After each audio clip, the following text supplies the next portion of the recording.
Dear students, today's a topic on sentence connectors. বাক্য সংযোজক.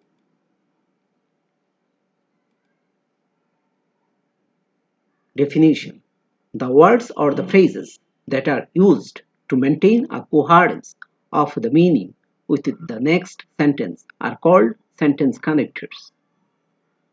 পরবর্তী বাক্যের সাথে অর্থের একটা সঙ্গতি বজায় রাখতে যে শব্দ বা শব্দগুচ্ছ ব্যবহার হয় তাকে সেন্টেন্স কানেক্টরস বলে। এছাড়া আমি কানেক্টর এর স্পাইডারগ্রাম দেখাচ্ছি। কানেক্টরগুলো কি কি হতে পারে, যেমন অতিরিক্ত তথ্য দেওয়ার জন্য আমরা ব্যবহার করি, অর্থাৎ টু গিভ অ্যাডিশনাল ইনফরমেশন আমরা ব্যবহার করি ইন এডিশন টু। তুলনা করতে আমরা দেন ব্যবহার করি। সময় ব্যবহার করতে আমরা হোয়েন ব্যবহার করি। ব্যতিক্রম বোঝাতে আমরা অ্যাকসেপ্ট বা এক্সেপশনালি আমরা ব্যবহার করি। টু শো সিকোয়েন্স অর্থাৎ ক্রম বোঝাতে আমরা পিরিয়ডিক্যালি অথবা কনসিকুয়েন্টলি আমরা ব্যবহার করি। টু সামারাইজ অর কনক্লুড বোঝাতে অর্থাৎ উপসংহার বোঝাতে আমরা ফাইনালি, অ্যাট লাস্ট এসব ব্যবহার করি। টু গিভ অ্যান এক্সাম্পল উদাহরণ দিতে আমরা ইজি ব্যবহার করি অথবা ফর এক্সাম্পল ব্যবহার করি।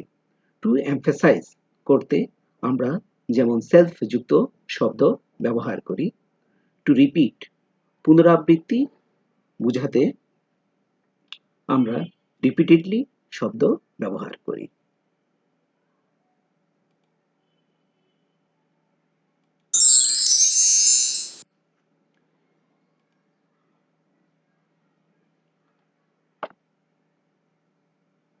To signify any order of an incident. Incident অর্থ ঘটনা। একটা ঘটনার ক্রম বোঝাতে আমরা প্রথমত বোঝাতে first, firstly, at first, in the first place, in the beginning, at the beginning এই শব্দগুলো ব্যবহার করি। দ্বিতীয় বা দ্বিতীয়ত বোঝাতে আমরা সেকেন্ড, সেকেন্ডলি, থার্ড এবং তৃতীয় বা তৃতীয়ত বোঝাতে থার্ড, থার্ডলি, চতুর্থ বা চতুর্থত বোঝাতে ফোর্থলি, পঞ্চম,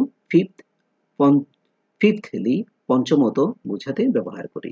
ইন বিটুইন দুইয়ের মধ্যে, ইন দ্য মিডল অফ মধ্যে বোঝাতে ব্যবহার করি। এছাড়া উপসংহারে বোঝাতে আমরা এই শব্দগুলো ব্যবহার করি। In the end, at the end, at last অবশেষে, লাস্টলি অবশেষে, ইন কনক্লুশন উপসংহারে, ফাইনালি উপসংহারে, টু কনক্লুড উপসংহারে ব্যবহার করি।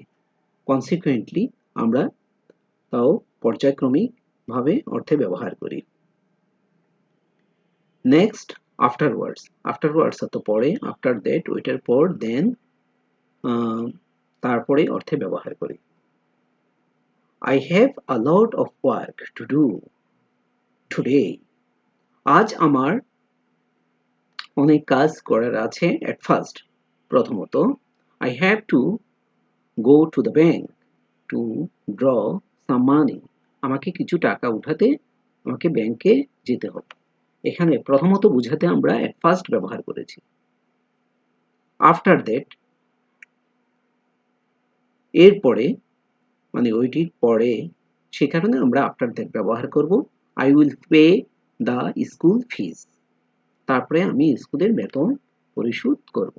তারপরে বোঝাতে then, then I need to go to the market to buy some apples, তারপরে কিছু আপেল ক্রয় করার জন্য আমাকে বাজারে যাওয়া প্রয়োজন।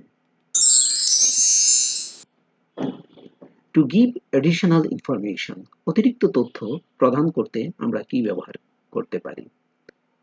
In addition to, moreover অধিকিন্তু, ফার্দার মোর, বিসাইডস এছাড়া, হোয়াটস মোর আরও কত কি অর্থে ব্যবহার করতে পারি। বাই দ্য ওয়ে প্রসঙ্গক্রমে, বাই দ্য বাই ক্রমে ক্রমে অর্থে ব্যবহার করতে পারি। Not only but also, not only যদি থাকে আমাদেরকে বাট অলসো ব্যবহার করতে হবে। I am very happy with the new employee, আমি নতুন কর্মচারী নিয়ে আমি খুবই খুশি। He is not only clever but also hard working, সে শুধুমাত্র চালাক নয়, কঠোর পরিশ্রমীও। এনিওয়ে, সে যাই হোক, since he joined, the moral and efficiency of the team rose up dramatically. যেহেতু সে যোগদান করলো, তাই নৈতিক এবং দলের যে কর্মদক্ষতা, ইফিসিয়েন্সি মানে কর্মদক্ষতা, রোজ আপ বেড়ে উঠল ড্রামাটিক্যালি, আমাদের নাটকীয়ভাবে বা আকস্মিকভাবে। টু এক্সাম্পলিফাই, উদাহরণ দিতে আমরা ব্যবহার করতে পারি। ফর এক্সাম্পল, ফর ইনস্ট্যান্স, আমরা উদাহরণস্বরূপ ব্যবহার করতে পারি। সাসেস যেমন অর্থে ব্যবহার করব, দ্যাট ইজ অর্থাৎ অর্থে ব্যবহার করব। দ্যাট ইজ টু সে, তাও অর্থাৎ, মূলত দ্যাট ইজ টু এর সংক্ষেপ রূপ হচ্ছে দ্যাট ইজ, তারও সংক্ষেপ রূপ হচ্ছে I full stop E full stop. তার মানে I full stop E full stop, এটাও অর্থাৎ অর্থে ব্যবহার করতে পারি। নেমলি অর্থাৎ অর্থে ব্যবহার করতে পারি। লাইক মতো, ইনক্লুডিং অন্তর্ভুক্ত অর্থে ব্যবহার করতে পারি। Many birds are called birds of prey. অনেক পাখিকে বলা হয় শিকারী পাখি। ফর ইনস্ট্যান্স, উদাহরণস্বরূপ, দ্য ইগল, দ্য ভালসার, ইগল এবং শকুন, ভালসার অর্থ শকুন ইত্যাদি। I donated the orphan some things like money, dress and utensils, etc. তার মানে উদাহরণ দিতে বা মতো অর্থে আমরা লাইক শব্দটা এখানে ব্যবহার করেছি।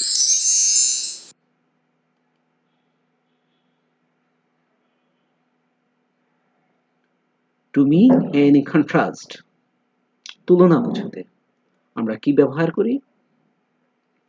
যেমন পরিবর্তে অর্থে ইনস্টিড, বিপরীতে অর্থে অন দ্য কন্ট্রারি, বরং অর্থে rather, on the other hand, অপরপক্ষে অর্থে ব্যবহার করতে পারি। I did not ask him to stay, rather I told him to leave my home. আমি তাকে থাকতে বলিনি, বরং আমি তাকে আমার বাড়ি ত্যাগ করতে বললাম। To mean any similarity, সাদৃশ্যতা বোঝাতে as, more, most, less, least, ন্যূনতম, similarity, similarly, একইভাবে, in similar manner, একইভাবে, in the same way, একইভাবে অর্থে আমরা ব্যবহার করতে পারি। Samin was as talented as Nasir. এখানে যদি as থাকে পরবর্তী নাউন বা প্রনাউনের আগে আমরা এরকম as ব্যবহার করতে পারি এবং তার মাঝখানে অ্যাডজেক্টিভ থাকতে পারে। শুভ was more talented than Nasir. এখানে কম্পারেটিভ ডিগ্রি, এখানে মোর আছে, সে কারণে এটা কম্পারেটিভ ডিগ্রি বোঝাচ্ছে, সে কারণে আমরা এখানে লিঙ্কার দেন ব্যবহার করতে পারি। Najib was the most talented student in the entire class. অত্যাধিক বা সবার মধ্যে তুলনা করার জন্য আমরা মোস্ট শব্দটা ব্যবহার করেছি এখানে। To mean any strange matter, কোনো অদ্ভুত বিষয় বোঝানোর জন্য আমরা ব্যবহার করে থাকি এনিওয়ে, বিসাইডস, এলস অন্য, হাউএভার, যাহা হোক অর্থে ব্যবহার করতে পারি। নেভারথলেস তথাপি অর্থে, স্টিল এখনো, দো যদিও, ইয়েট তবু, অলদো যদিও, in spite of that, in spite of সত্ত্বেও অর্থে ব্যবহার করতে পারি, ওটা সত্ত্বেও। ইন এনি কেস, যে কোনো ক্ষেত্রে, অল দ্য সেম, একই, আফটার অল, সর্বোপরি অর্থে ব্যবহার করতে পারি। He is only 6 years old. However, তথাপি, he can solve every calculus problem of the 12th grade. তথাপি সে কি করতে পারে, তথাপি অর্থে আমরা এই 12th গ্রেডের ক্যালকুলাস সমাধান করতে পারি। ক্যালকুলাস মানে গণিত এর বিষয়, ইন্টারমিডিয়েট বা 12th গ্রেডের।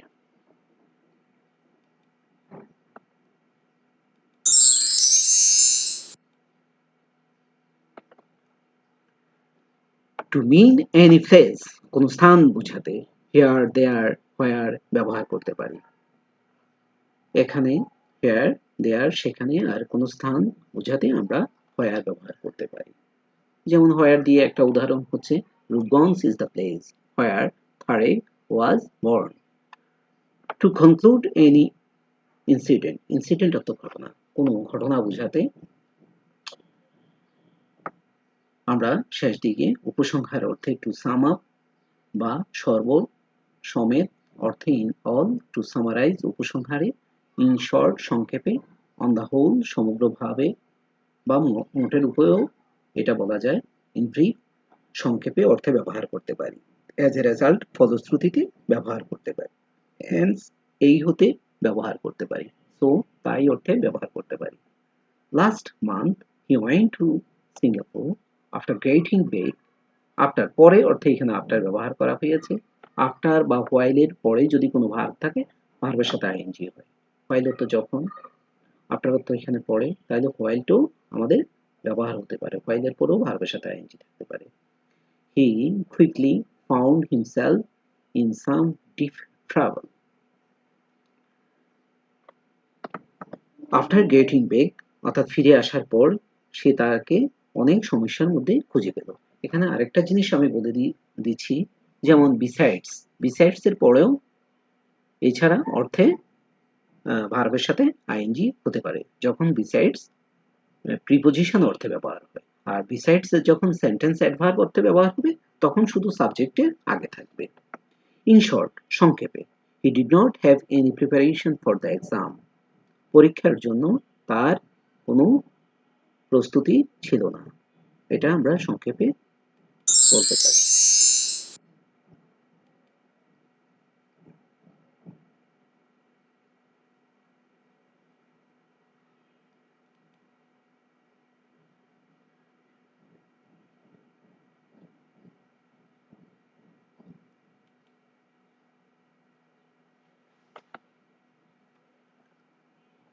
উইথ রেসপেক্ট টু সম্পর্কে অর্থে ব্যবহার করতে পারি, উইথ রিগার্ড টু সম্পর্কে বা সম্বন্ধে অর্থে ব্যবহার করতে পারি, উইথ রেফারেন্স টু প্রসঙ্গে অর্থে ব্যবহার করতে পারি, বাই দ্য ওয়ে প্রসঙ্গক্রমে, ইনসিডেন্টলি দৈবাত বা অকস্মাৎ অর্থে ব্যবহার করতে পারি, অ্যাজ ফর বিষয় অর্থে ব্যবহার করতে পারি, অ্যাজ ফর নাও এখনকার মতো অর্থে ব্যবহার করতে পারি, রিগার্ডিং সম্বন্ধে অর্থে ব্যবহার করতে পারি।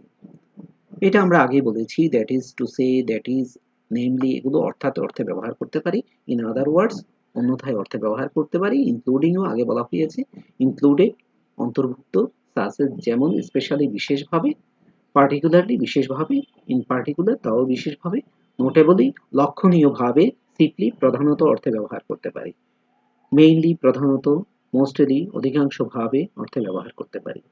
এছাড়া এবং অর্থে আমরা এন্ড, বাট, এবং অর্থে এন্ড, কিন্তু অর্থে বাট, অর অথবা অর্থে ব্যবহার করতে পারি, দো অলদো যদিও অর্থে ব্যবহার করতে পারি, ইভেন ইফ যদিও অর্থে ব্যবহার করতে পারি, নট উইথ স্ট্যান্ডিং তা সত্ত্বেও অর্থে ব্যবহার করতে পারি। 12 নম্বর খুবই ইম্পর্টেন্ট, সাজ থাকলে দ্যাট শব্দটা ব্যবহার করতে পারি, যেমন এখানে আছে ইট ওয়াজ সাজ আ cold afternoon that we stopped playing. এখানে সাজ আছে বলে আমরা দ্যাট আমরা ব্যবহার করব।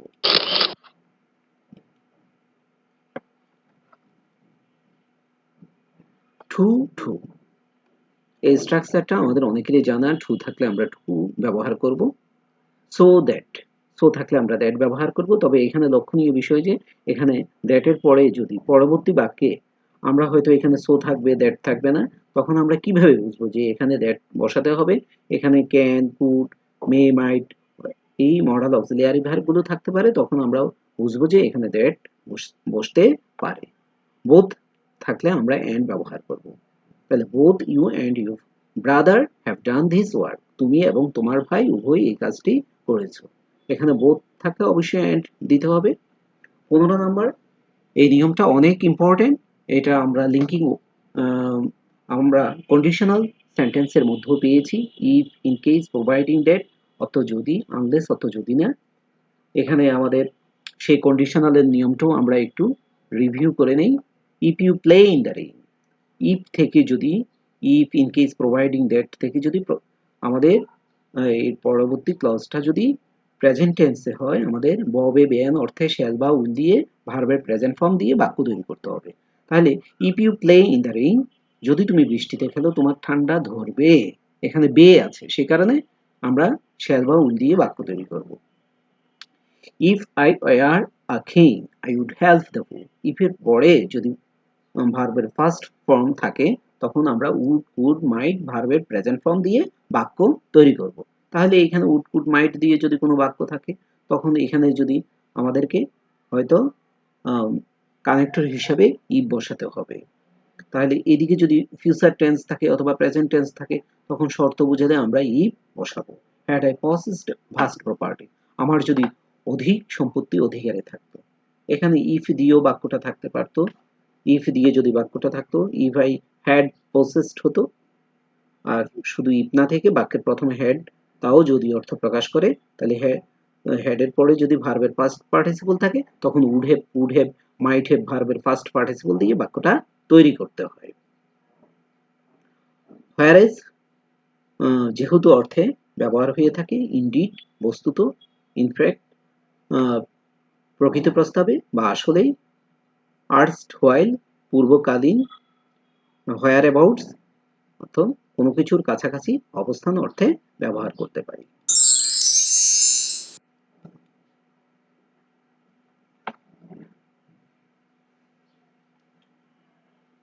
এছাড়া 17 নম্বর নিয়মটা আমরা কমপ্লেক্স সেন্টেন্সের নিয়মের মধ্যে আমরা পড়েছি, সেটা আমরা এখানে আবার জেনে নেই। ব্যক্তি বোঝাতে আমরা হু ব্যবহার করি, কোনো ব্যক্তির ক্ষেত্রে কমপ্লেক্স সেন্টেন্সে আমরা হু ব্যবহার করব, এবং বস্তুবাচক শিশু, ইতর প্রাণী লোয়ার অ্যানিমেল, ইতর প্রাণী বোঝাতে আমরা হুইচ ব্যবহার করব।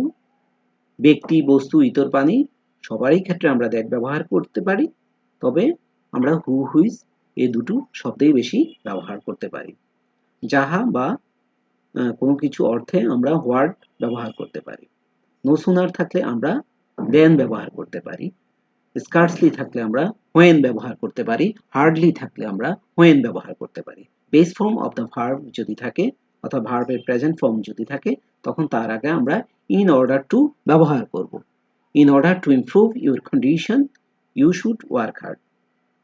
তাহলে এখানে ইমপ্রুভটা ভার্বের বেস ফর্ম দেওয়া আছে, সে কারণে এখানে ইন অর্ডার টু ব্যবহার হবে।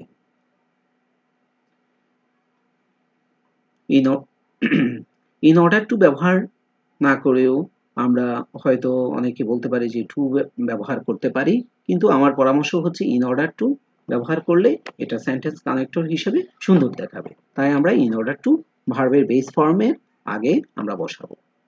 লিস্টের পরে যদি সাবজেক্ট শুড বা মাইট plus base form of the verb বা প্রেজেন্ট ফর্ম যদি থাকে তখন আমরা লিস্ট বসাবো। কিভাবে বাক্যটা চিনব? সেকেন্ড ক্লজে যদি সাবজেক্টের পরে যদি শুড বা মাইট থাকে তখন আমাদেরকে কি বসাতে হবে? লিস্ট বসাতে হবে।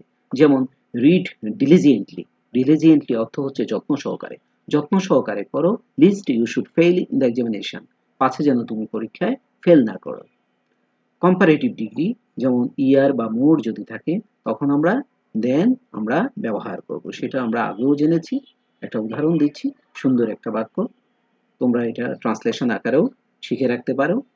The pen is mightier than the sword, অর্থ হচ্ছে অসির চেয়ে মসি বড়।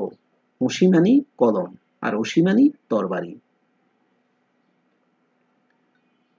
If you are benefited, you can subscribe my channel to get the next video. Thank you very much.